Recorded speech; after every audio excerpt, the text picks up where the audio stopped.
Very good morning students.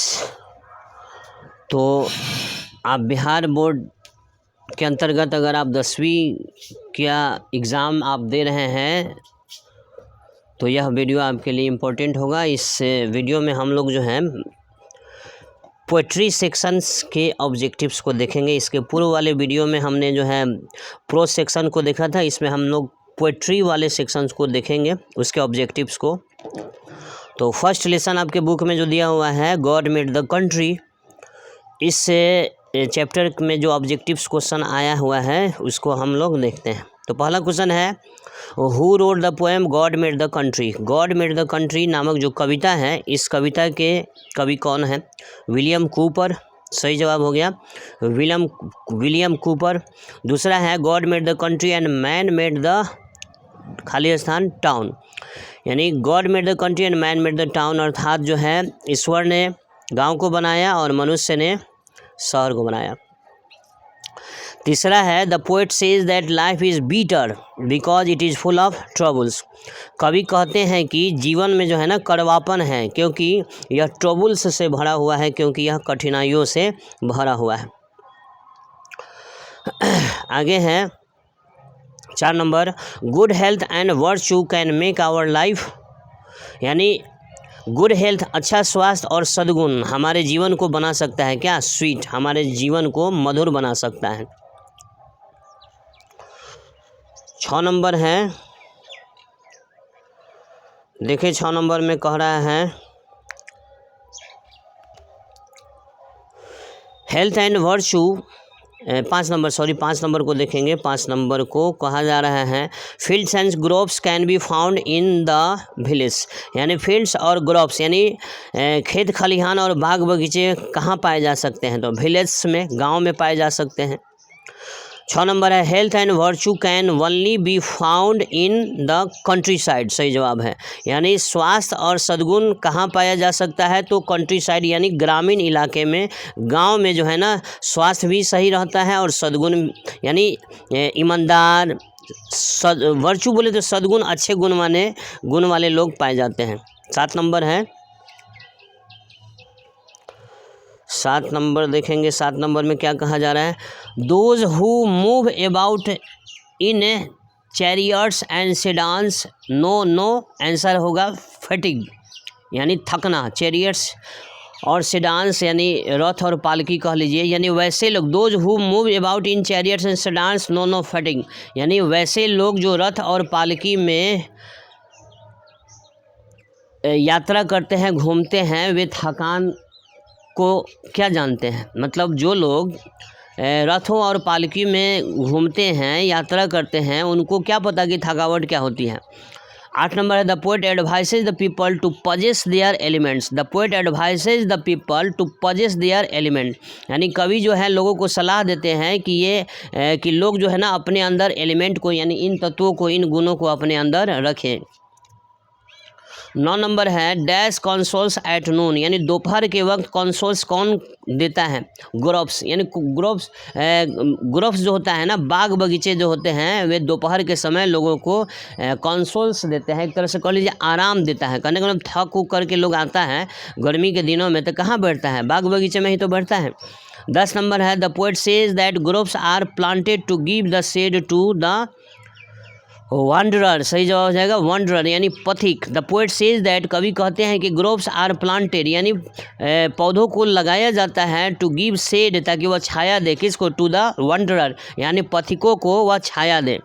11 number है the source of light in the village in the evening is the moonbeam, यानी the source of light in the village, गाँव में जो प्रकाश का साधन है शाम के समय, वह क्या है? तो मूनबीम है, यानी चांद की किरणें। और यहाँ देखेंगे हम 12 नंबर में कहा जा रहा है music in the village is provided by the birds, यानी गांव में संगीत किसके द्वारा उपलब्ध कराया जाता है? तो बर्ड्स के द्वारा, चिड़ियों के द्वारा। 13 नंबर है the music in the village have more harmonious notes. The music in the village, गांव का जो संगीत होता है, हैव मोर हारमोनियस नोट्स, वह बहुत अधिक सुरीला होता है। द थ्रस, 14 नंबर है थ्रस, एक चिड़िया है। द थ्रस डिपार्ट्स खाली स्थान। स्कियर्ड जो है मीनिंग हो जाए यहाँ पर लिखा जाएगा, यानी थ्रस नाम की जो चिड़िया है वह डर के कारण भाग जाती है।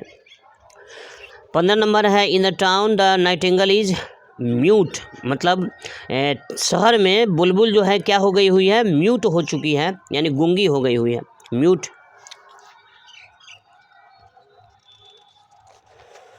अगला लेसन देखेंगे, कविता में जो है आपके बुक में दिया हुआ है दूसरा जो लेसन है odd on solitude. Odd on solitude जिसके राइटर हैं अलेक्जेंडर पोप। इसके ऑब्जेक्टिव्स को हम देख लेते हैं। हम लोग देखेंगे इस लेसन के ऑब्जेक्टिव्स को। तो यहाँ कहा जा रहा है who has composed odd on solitude. Odd on solitude जो कविता है इसके कवि कौन है, तो अलेक्जेंडर पोप। दूसरा है who gives him bread according to the poem. कविता के अनुसार हु गिव्स हिम ब्रेड, कविता के अनुसार उन्हें ब्रेड कौन देता है, यानी फील्ड्स, खेतों से उन्हें ब्रेड मिलता है, अर्थात खेतों से उन्हें भोजन मिलता है।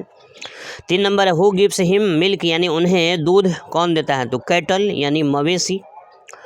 4 नंबर है whose famous work is essay on man, यानी एस्से ऑन मैन जो यह रचना किसकी रचना है, तो अलेक्जेंडर पोप की रचना है एस्से ऑन मैन। 5 नंबर है whose famous work is essay on criticism. Essay on criticism यह प्रसिद्ध रचना किसकी है, तो अलेक्जेंडर पोप की रचना है। 6 नंबर है, 6 नंबर में कहा जा रहा है 6 नंबर में कहा जा रहा है what does the poet wish, कवि की इच्छा क्या है, तो his hours days and years pass away softly. तो कवि की इच्छा है, कवि चाहते हैं कि उनका घंटा दिन और वर्ष है ना शांति से बीतता जाए। 7 नंबर है ode is a poem addressed to a, खाली स्थान और एन ऑब्जेक्ट, खाली स्थान में लिखा जाएगा person. Odd is a poem, odd एक क्या होता है, कविता होता है कि एड्रेस टू ए पर्सन और एन ऑब्जेक्ट, जिसमें जो है ना व्यक्ति या वस्तु को संबोधित करके लिखा गया होता है। 8 नंबर है odd on solitude the poet draws a beautiful picture of A happy man. Odd on solitude करके जो कविता है, इस कविता में कवि ड्रॉज अ ब्यूटीफुल पिक्चर, एक सुंदर तस्वीर को खींचते हैं, ऑफ ए हैप्पी मैन, एक खुशहाल व्यक्ति के सुंदर चित्र को खींचते हैं। 9 नंबर है what does the poet want to live, कवि जो है किस प्रकार का जीवन जीना चाहते हैं, तो अनसीन एंड अननोन, यानी कवि चाहते हैं कि उन्हें कोई देखे नहीं, उनको कोई जाने नहीं। 10 नंबर कहा जा रहा है how does the poet desire to sleep, कवि कैसे सोना चाहते हैं, तो साउंडली, कवि जो है साउंडली यानी गहरी नींद निद्रा में जो है ना कवि सोना चाहते हैं। 11 नंबर है hours days and years slide away, खाली स्थान for the happy man softly. Hours days and years यानी घंटे दिन और वर्ष, स्लाइड अवे सॉफ्टली धीरे धीरे बीतते जाते हैं, फॉर द हैप्पी मैन यानी जो व्यक्ति खुशहाल है उसके घंटे दिन वर्ष शांतिपूर्वक बीतते जाते हैं।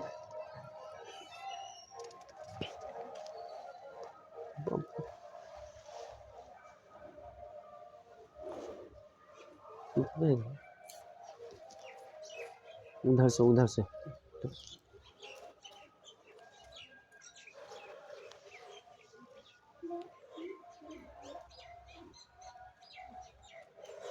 12 नंबर में कहा जा रहा है 12 नंबर देखेंगे Alexander Pope was one of the greatest satirist of the early, सही जवाब है 18th सेंचुरी। सैटरिस्ट यानी व्यंग रचनाकार होता है। Alexander Pope was one of the greatest satirist of the early 18th century. Alexander Pope 18वीं शताब्दी के प्रारंभ के महानतम व्यंग रचनाकारों में से एक थे। कौन? Alexander pope. 13 नंबर का था Alexander Pope wants to die, answer हो जाएगा अनलिमेंटेड, मतलब अलेक्जेंडर पोप मर जाना चाहते हैं। कैसे? अनलिमेंटेड यानी कवि चाहते हैं कि उनको कोई जाने नहीं, उनके बारे मतलब कहाँ मरने के बाद कहाँ उनको दफन किया गया है इसके बारे में उन्हें कोई जाने नहीं, इस प्रकार के जीवन को जीना चाहते हैं अलेक्जेंडर पोप। 14 नंबर है according to the poetry a happy man is one whose wants are, answer हो जाएगा सेटिस्फाइड। कवि के अनुसार खुशहाल व्यक्ति वो है जिसकी इच्छाएं जो है ना क्या है, सेटिस्फाइड है, संतुष्ट हैं। 15 नंबर कहा जा रहा है, 15 नंबर देखेंगे। 15 number, a happy man's wants are satisfied by the property inherited by him from his father. यानी एक व्यक्ति खुशहाल है जिसकी इच्छाएं जो है ना क्या, property inherited by him from his father, यानी उसके पिता से जो संपत्ति उसे मिली हुई है उस संपत्ति से ही जो व्यक्ति संतुष्ट है, ऐसा व्यक्ति ही क्या है, खुशहाल है। 16 नंबर है, Alexander pope in the poem ode on solitude says that, यानी ऑड ऑन सॉलिट्यूड नामक कविता में कवि जो है अलेक्जेंडर पोप कहते हैं कि विलेज पीपल गेट एवरीथिंग, यानी एवरीथिंग एक्सेप्ट, गांव के लोगों को सब कुछ मिल जाता है सिवाय किसके, सिवाय तो मनी फ्रॉम ट्रीज, यानी वृक्षों से पैसों को छोड़ करके। यानी गांव में रहने वाले जो लोग हैं उनको केवल वृक्ष से पैसा नहीं मिलता है, बाकी सब कुछ उन्हें मिल जाता है, यह कहा जा रहा है। 17 number, the poet does not want everything to mark the place where he is buried. The poet does not want anything to mark, कवि कोई भी निशान लगाना नहीं चाहते हैं, द प्लेस, उस स्थान पर, वेयर ही इज बरीड, जहाँ उन्हें दफन किया गया हुआ है। 18 नंबर कहता है मेडिटेशन खाली स्थान द हैप्पी मैन, आंसर हो जाएगा pleases. Meditation pleases the happy man, यानी चिंतन जो होता है ना वह खुशहाल व्यक्ति को आनंद प्रदान करता है। 19 नंबर है, in a poem ode on solitude करके जो कविता है, where is the happy man content to live, तो सही जवाब हो जाएगा in his own ground. Where is the happy man content to live, कवि कहाँ पर रहना चाहते हैं, तो इन हिज ओन ग्राउंड, अपने ही ग्राउंड में, अपने ही खेत में रहना चाहते हैं। अगला लेसन को देख लेते हैं। अगला जो लेसन है, अगला जो चैप्टर है वह है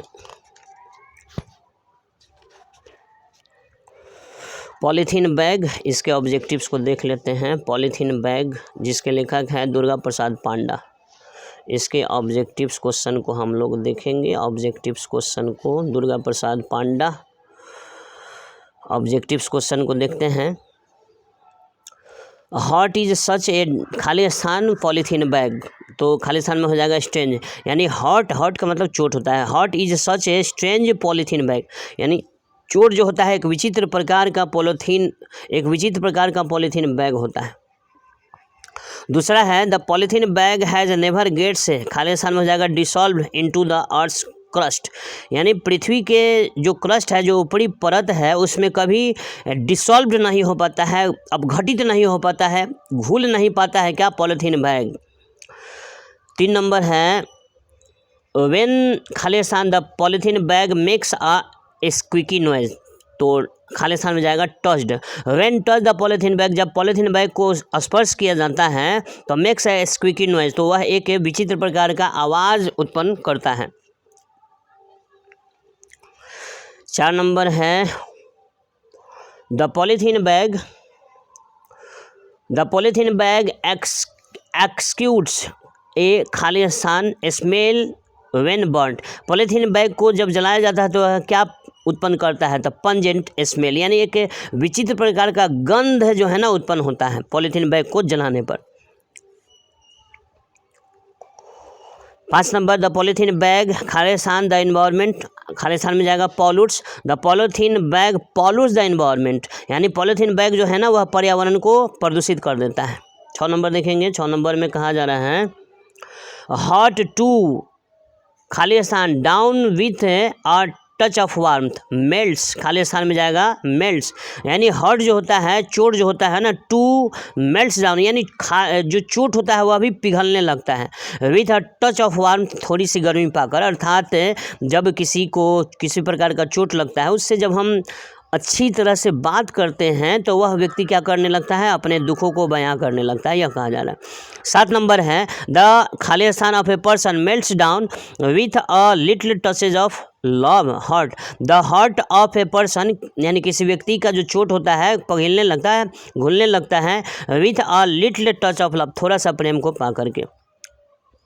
8 नंबर देखेंगे, डीप इनसाइड द खालिस्तान garbage bin the germs of disease keep on growing, यानी deep inside the grips garbage, यानी दुख के कूड़ेदान में the germs of disease keep on growing, यानी जो जर्म्स ऑफ डिजीज है, जो रोगाणु के जो कीड़े हैं, जो जीवाणु हैं, वह कीप ऑन ग्रोइंग जन्म लेते रहते हैं। 9 number the polythene bag can't be destroyed, यानी पॉलीथीन बैग को नष्ट नहीं किया जा सकता है। 10 नंबर है the germs of Khalistan keep on growing disease, the germs of disease, यानी रोग के जीवाणु कीप ऑन ग्रोइंग, ग्रो करते रहते हैं, जन्म लेते रहते हैं। 11 number the polythene bag remains Khalistan with in buried, Khalistan में जाएगा buried with in, the polythene bag remains buried with in, यानी पॉलीथीन बैग जो है ना दफन होता है अंदर। 12 नंबर है हार्ट कॉजेज पेन, यानी चोट के कारण दर्द होता है। हार्ट कॉजेज पेन, यानी चोट के कारण दर्द होता है। देखिए यहाँ 13 नंबर में क्या कहा जा रहा है, the heart caused by somebody remains with in the human Khalistan for a long time, mind हो जाएगा खालिस्तान में, the heart caused by somebody remains with in the human mind for a long time, यानी किसी व्यक्ति ने आपको अगर the heart caused by somebody, किसी व्यक्ति के द्वारा जो चोट पहुंचाया जाता है वह remains with in the human mind, वह मनुष्य के मानव में बना रहता है फॉर ए लॉन्ग टाइम, लंबे समय तक मनुष्य के मन मस्तिष्क में बना रहता है। 14 नंबर है ओनली द खालिस्तान में जाएगा pain, only the pain caused by hurt comes back and again, यानी only the pain caused by hurt, यानी चोट के कारण यदि किसी ने दर्द जो दिया है कम्स बैक, वह बार बार आते रहता है। 15 number the two things compared in the poem, इस कविता में दो चीज़ों का तुलना किया गया हुआ है।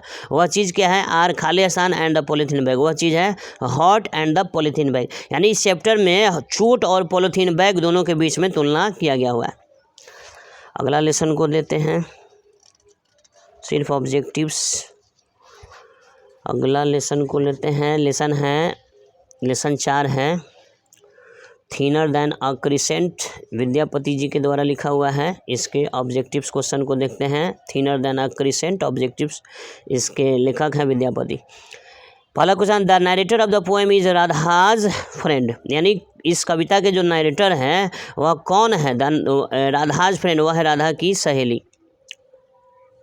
दूसरा है खालिस्तान troubles are being talked about in this poem, यानी यहाँ खालिस्तान में जाएगा राधाज ट्रबल, राधा की परेशानियों को बीइंग टॉक्ड, राधा की परेशानियों के बारे में बात किया गया हुआ है इस कविता में।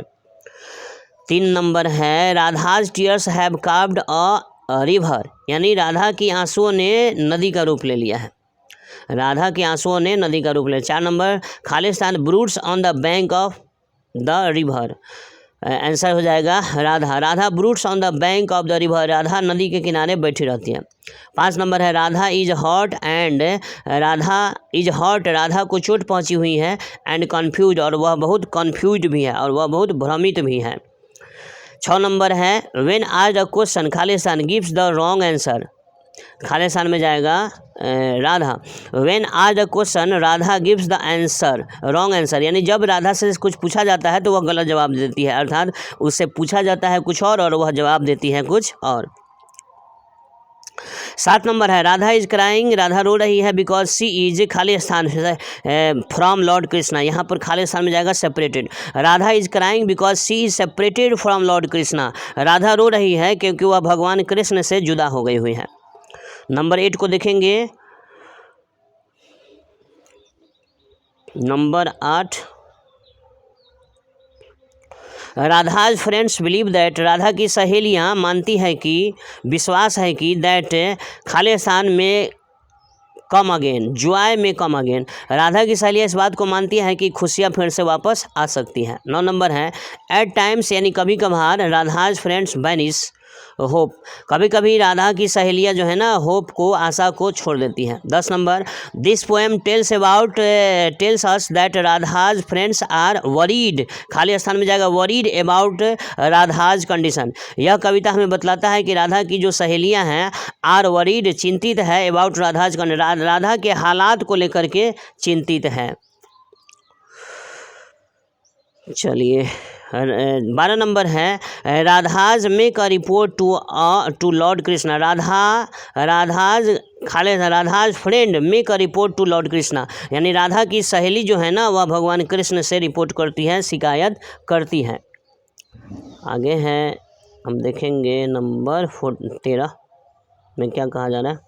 13 देखिए, राधा इज ग्रोइंग खाली स्थान देन क्रिसेंट, आंसर जाएगा thinner, Radha is growing thinner than the crescent, Radha चांद से भी अधिक दुबली पतली होते जा रही हैं। 14 number, Radha's friends says that, Radha की सहेलियां कहती है कि, राधा की सहेली कहती है कि Radha is deeply hurt, Radha को बहुत चोट पहुंची हुई है, एंड हैज़ लॉस्ट वेट, और उसका वजन भी घटते जा रहा है, यानी वह दिन प्रतिदिन दुबली पतली होती जा रही है।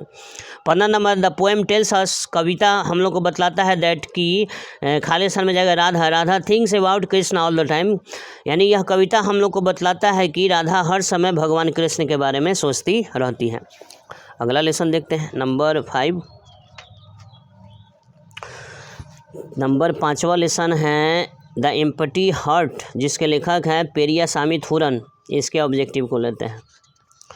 लीजिए, यह 5वां लेसन का ऑब्जेक्टिव है द एम्प्टी हार्ट, इसके लेखक है पेरियासामी थूरन। कहता है the poem the empty heart was written by, यानी एम्प्टी हार्ट जो कविता है यह किसके द्वारा लिखा गया है, पेरियासामी थूरन के द्वारा। किसके द्वारा, पेरियासामी थूरन के द्वारा लिया गया है।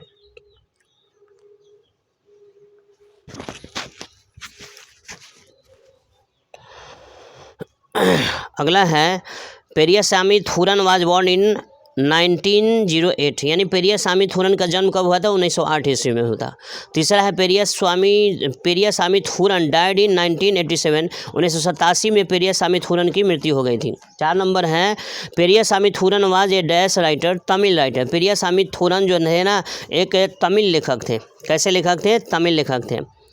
5 नंबर है Periyasamy Thooran first made his name as a writer of short stories and poem, Periyasamy Thooran first made his name, प्रथम बार जो है अपना नाम कमाए थे as a writer of short stories and poem, यानी छोटी छोटी कहानियाँ और कविताओं को लिख करके वे अपना नाम अर्जित किए थे, नाम कमाए थे दुनिया में। 6 नंबर है दिस पोएम टेल्स, यह कविता बतलाता है about the problem caused by greed, मतलब लालच से क्या परेशानी होती है, इसी के बारे में यह कविता हम लोग को बतलाता है। 7 नंबर है the man was rich but not content, 7 number है कि द मैन वाज रिच, वह आदमी धनी था लेकिन संतुष्ट नहीं था। 8 नंबर है what was the problem of the man, उस मैन का, उस व्यक्ति की समस्या की क्या थी, तो ही वाज वेरी डिससेटिस्फाइड, वह व्यक्ति बहुत असंतुष्ट था। 9 नंबर है देयर वाज खाली स्थान, देयर वाज ए ट्री, एक वृक्ष था, which had the power to grant wishes, जिसके पास शक्ति थी इच्छाओं को पूरा करने का। 10 नंबर व्हाट इज कल्पका, कल्पका क्या है, ए विश यील्डिंग ट्री, कल्पका जो होता है विश यील्डिंग ट्री, यानी इच्छा को पूरा करने वाला वृक्ष होता है। 11 नंबर है what did the man demand from the tree, उस व्यक्ति ने ट्री से क्या मांग किया था, तो ए पॉट ऑफ गोल्ड, यानी सोने का एक बर्तन, यानी सोने के सिक्कों से भरा हुआ एक बर्तन। 12 number what happened to his prayers, उसके प्रार्थना का क्या हुआ, तो हिज प्रेयर्स वर ग्रांटेड, उसके प्रार्थनाओं को स्वीकार कर लिया गया। आगे देखेंगे number 13 his prayer was granted 7 fold, यानी उसकी प्रार्थनाएं सुनी गई, लेकिन कैसे, 7 फोल्ड यानी 7 गुनी, यानी वह एक मांगा था, चांदी का सिक्का से भरा हुआ एक घड़ा मांगा हुआ था, वो उसको 7 मिला था।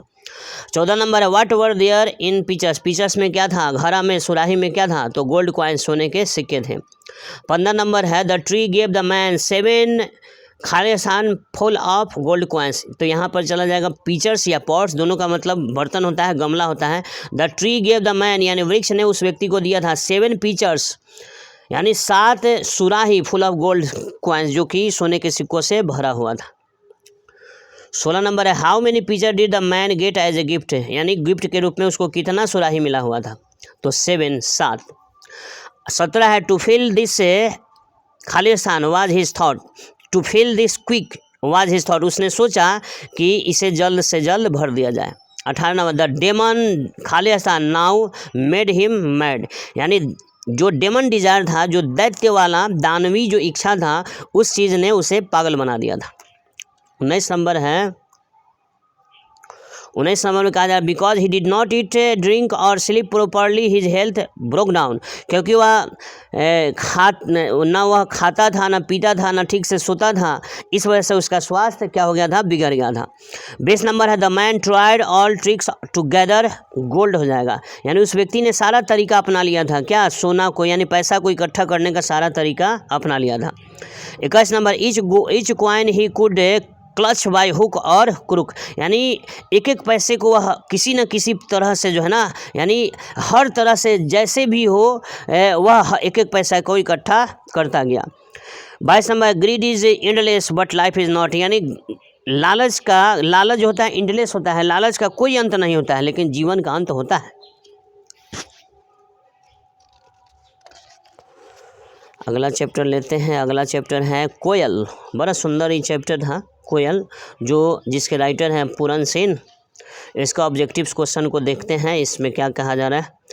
Who has written the poem koel, कोयल कविता को किसने लिखा है, तो पूरन सेन ने। The koel is concealed among the खालिस्तान लिप्स, तो खालिस्तान में जाएगा mango. The koel is concealed among the mango lips, यानी आम की पत्तियों में छुप करके कोयल जो है ना गाती रहती हैं।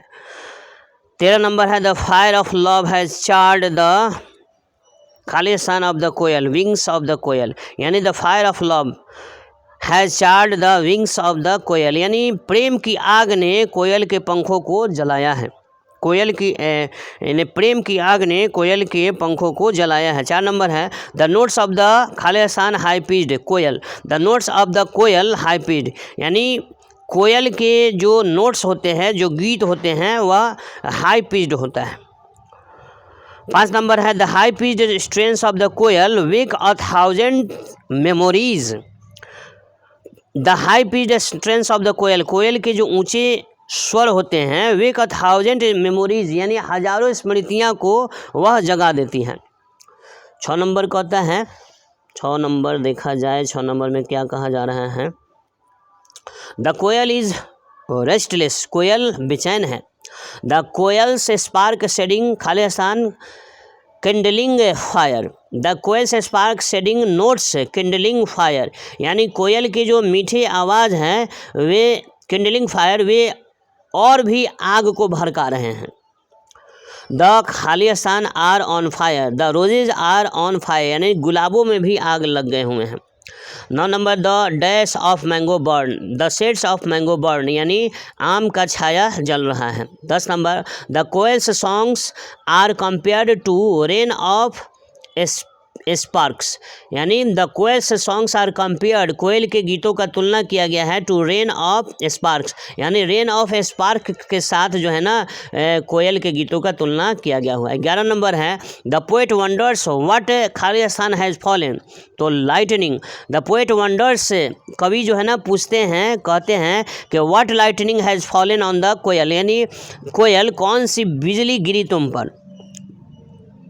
12 नंबर में कहा जा रहा है the sight of mango blossom खालिस्तान द कोयल, तो खालिस्तान में जाएगा fires, the sight of mango blossoms fires the koel, यानी आम की मंजरियों ने कोयल को जलाया है। 13 नंबर है the koel is restless for his beloved, यानी कोयल अपनी प्रेमिका के लिए बेचैन है। 14 नंबर है the green garden Burns the koel's heart, यानी जो ग्रीन गार्डन है, जो हरे भरे जो बगीचा है, बर्न्स द कोयल्स हार्ट, वे कोयल के हृदय को जलाते हैं। 15 नंबर है द फ्लेमिंग खालिस्तान of the koel is searching for his lover, the flaming soul, यानी जलती हुई आत्मा ऑफ द कोयल, कोयल की जलती हुई आत्मा is searching for his lover, अपने प्रेमी को ढूंढ रहे हैं।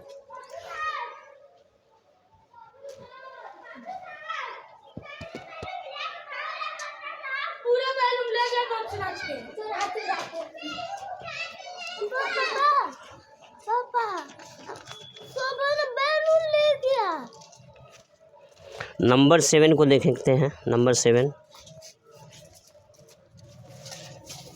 7 क्या कह रहा है? नंबर 7 कह रहा है who is the poet of the poem the sleeping Potter. Number 7 जो है चैप्टर है द स्लीपिंग पॉटर, सोता हुआ कुली।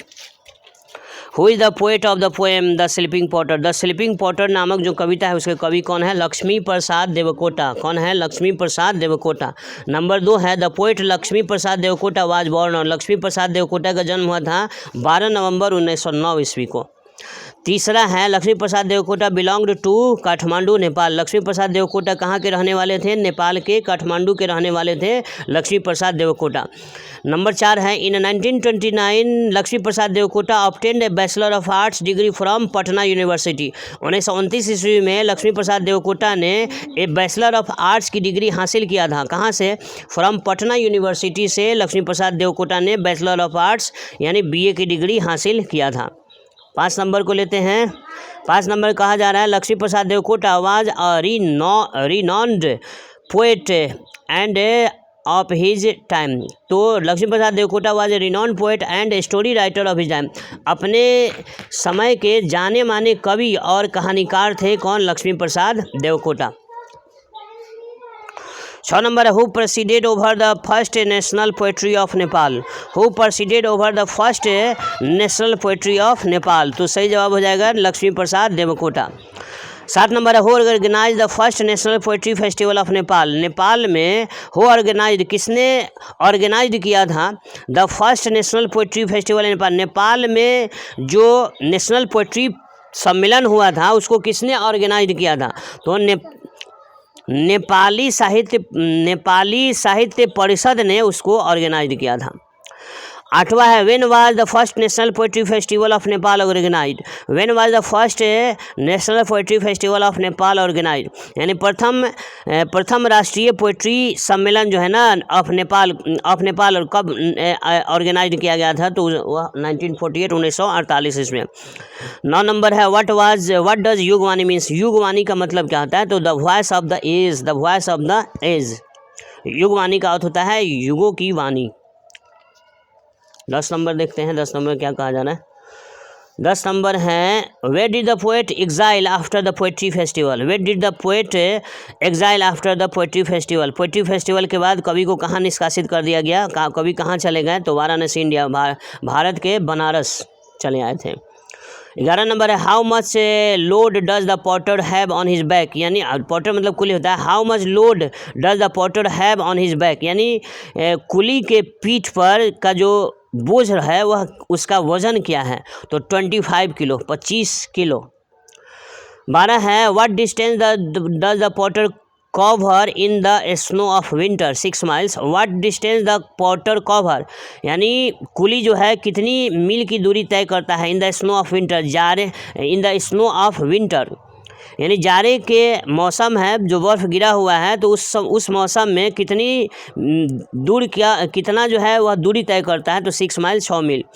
13 number what is the potter facing. Potter किस चीज़ का सामना कर रहा है? कुली किस चीज़ का सामना कर रहा है? तो एन अपहिल टास्क एक कठिन कार्य का सामना कर रहा है। 14 number who is challenging the mountain. Mountain को कौन ललकार रहा है? तो द पॉटर यानी कुली जो है ना वह माउंटेन को पर्वत को ललकार रहा है।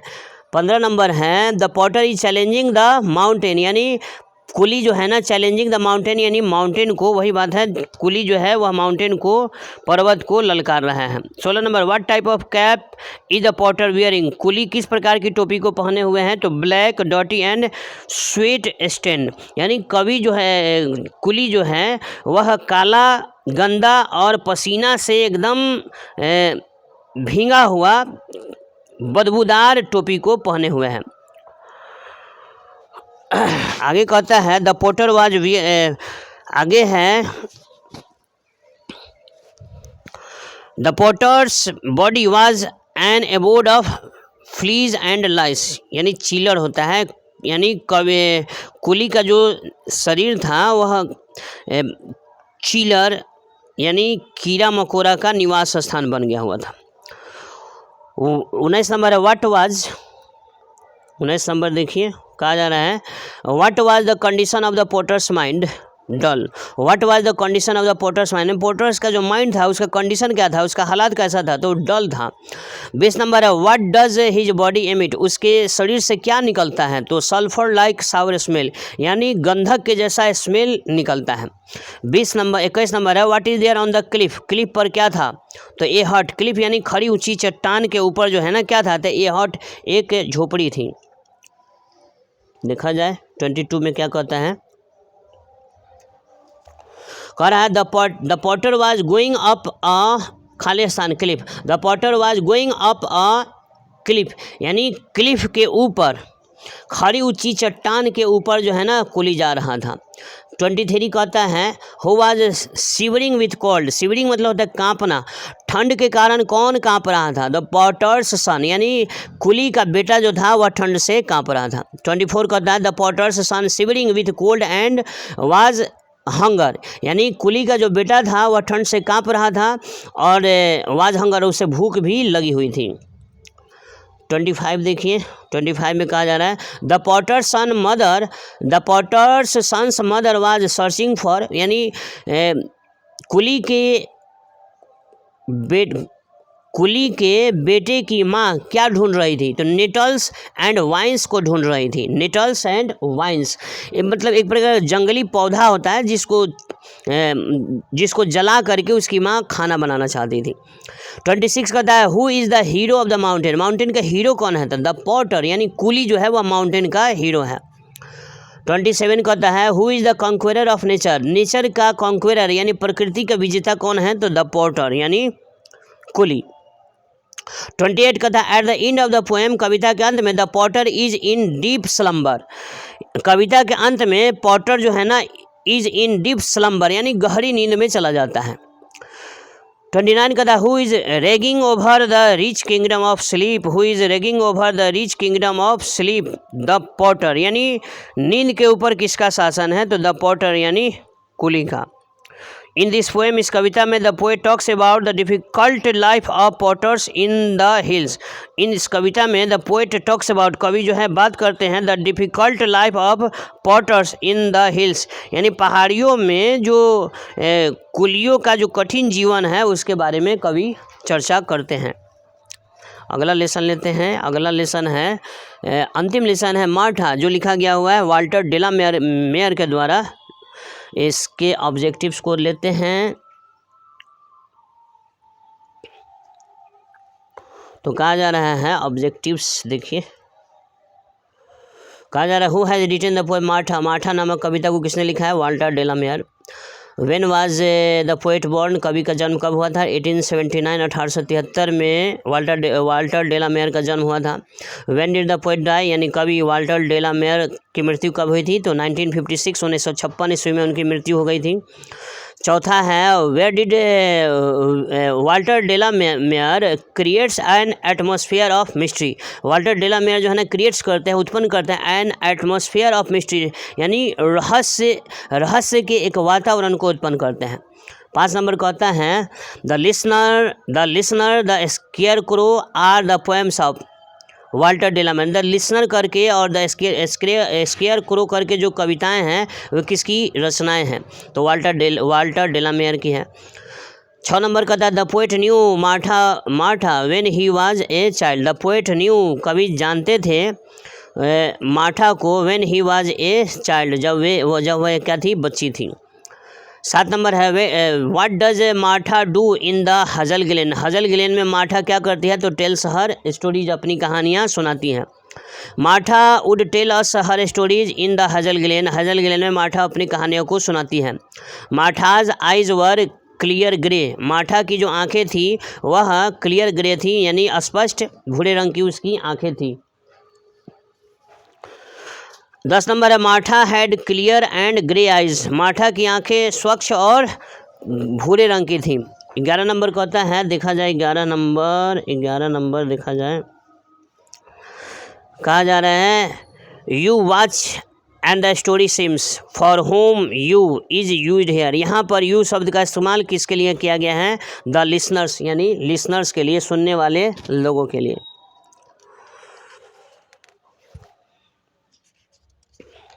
अगला है, देखेंगे 12 नंबर। इट सीम्स, ऐसा लगता है, story is told by her beautiful clear grey eyes, यानी उस ऐसा लगता है कि कहानियाँ जो हैं उसके क्लियर ग्रे आइज़ के द्वारा, यानी स्वच्छ भूरे रंग की आंखों के द्वारा कही जा रही है। 13 नंबर है, her stories were dash as dreams tranquil, यानी उसकी कहानियाँ as dreams tranquil as dreams की तरह थी उसकी कहानियाँ। 14 number, Martha's hands were slim, यानी मार्था के जो हैंड्स थे, जो हाथ था वह कैसा था? स्लिम्स था, पतला था।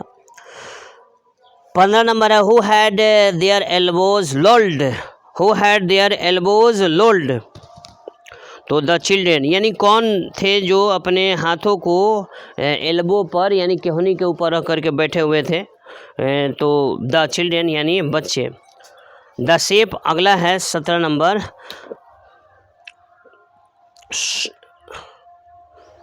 द शेप ऑफ माठाज चीन इज नैरो, यानी माठा के चीन के जो आकृति है वह कैसा है? नैरो है। Martha has dash a small lovely head, Martha has grave a small lovely head, Martha का जो Martha has grave a small lovely head, यानी माठा का जो हेड है वह शांत है, छोटा है, प्यारा है।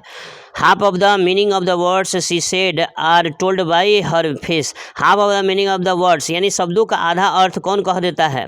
तो टोल्ड बाई हर फेस, उसके चेहरा के हाव भाव के द्वारा ही शब्दों का, कहानियों का आधा अर्थ समझ में आ जाता है। 20 नंबर है, कहा जा रहा है 20 नंबर में देखा जाए, who tells her stories over and over again, who tells her stories over and over again, बार बार अपनी कहानियों को कौन कहता है? कौन कहती है? माठा। 21 है, फेयरीज एंड नॉम्स से dash out stole out, fairies and gnome से स्टोल आउट। चलिए इसको देख लीजिए यूं ही, आगे यहाँ देखिए। In the poem Martha children's hearts are compared with clouds, यानी माठा नामक कविता में बच्चों के हृदय का तुलना किया गया है क्लाउड्स के साथ, बादलों के साथ। 25 का था, our hearts stood still in the hush, our hearts, हमारा जो हार्ट्स है, हृदय है, स्टूड स्टिल, शांत है, इन द हस, खामोशी से। 26 है, द पोएम माठा creates what kind of atmosphere, the poem माठा क्रिएट्स, यानी कविता माठा जो है ना क्रिएट्स करता है, उत्पन्न करता है, व्हाट काइंड ऑफ एटमॉस्फेयर, किस प्रकार के एटमॉस्फेयर को उत्पन्न करता है? तो मिस्ट्री। तो इसी तरह से जो है मतलब हम ऑब्जेक्टिव्स को देखे हैं और इस यहाँ पर ख़त्म होता है। उम्मीद करते हैं आपको पसंद आए। अगर आपको अच्छा लगे तो प्लीज़ हमारे चैनल को लाइक और सब्सक्राइब करें। एक और भी वीडियो आपके लिए डालेंगे, वह होगा ग्रामर। तो धन्यवाद।